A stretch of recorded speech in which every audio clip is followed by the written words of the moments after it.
మీ అందరికీ నా హృదయపూర్వక వందనాలు. చెమ్మగలిగిన దేవుని పిల్లారా, మీ హృదయాలు వెలిగించే మాటతో దేవుడు కొన్ని మాటలు తీసుకొని మీ అద్దకు వచ్చినాడు కనుక మీరు నేను కలిసి ప్రభు మాటలు చేత మన హృదయాలు వెలిగించుకుందాం.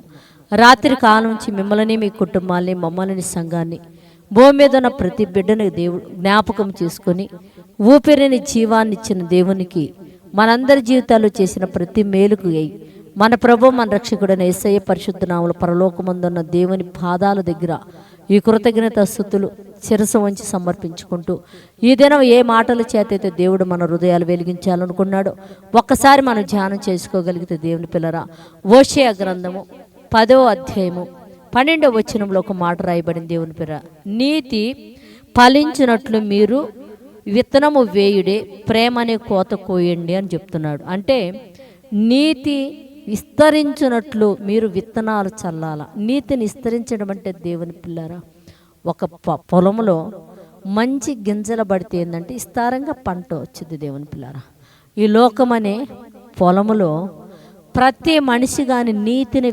విత్తగడిగితే, నీతి అనే మాటని బయటకు తీసుకొచ్చి వేరే వారి హృదయంలోకి మనం పంపించగలిగితే ప్రేమ అనే పంట మీరు కోస్తారని చెప్తున్నాడు దేవుని పిల్లారా. కనుక మన దేశంలో ఉన్న, మన భారతదేశంలో ఉన్న ప్రతి కుటుంబం, ప్రతి యవనస్తుడు, ప్రతి వృద్ధుడు, ప్రతి ఒక్కరు కూడా నీతి అనే విత్తనాన్ని విత్తి ప్రేమ అనే పంట కోసేవారిగా మారునట్లు మనం ప్రార్థన చేద్దాం. దేవుని పిల్లారా, పరిశుద్ధుడా, చెమ్మగలిగిన మా పరలోకపు తండ్రి, నాయన నీ కృప కలిగిన నామానికి వందనాలు తండ్రి.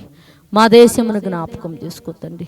మా దేశంలో ఉన్న ప్రతి బిడ్డ కూడా తండ్రి నాయన నీ బిడ్డలే కనుక నా తండ్రి నాయన ఇదిగోనైనా నీతి అనే ఇత్తనముని ఎత్తగలిగే భాగ్యం బిడ్డలకి తండ్రి, నీతిని గురించి మాట్లాడగలిగే భాగ్యం నీ బిడ్డలకి మనం అడుగుతున్నాయినా, ప్రేమ అనే పంట కోయగలిగే భాగ్యం కూడా నీ పిల్లలకి మనం అడుగుతున్నా తండ్రి నైనా.